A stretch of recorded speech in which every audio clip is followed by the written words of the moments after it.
กำลังฮิตกันโอ้จมูกเสาหิดอันนะเอ้ยเสาฮิตก็ยากข่อยคิดยากมื้อนี้โอ้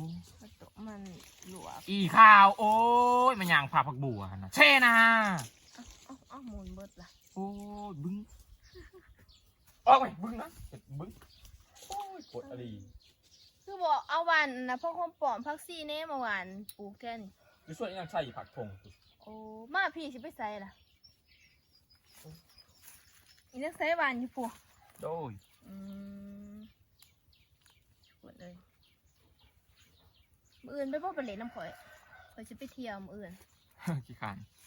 ฮะขี้ขานนะไปแวะเซาเค็มเลยไปบ่เมื่อยนะฮะเมื่อยไปบ่ได้อีสังจะอยากได้อีหยังไปกับเมื่อยชื่อจังเงินนั่นน่ะการอยากไปเมื่ออื่นมือจะไป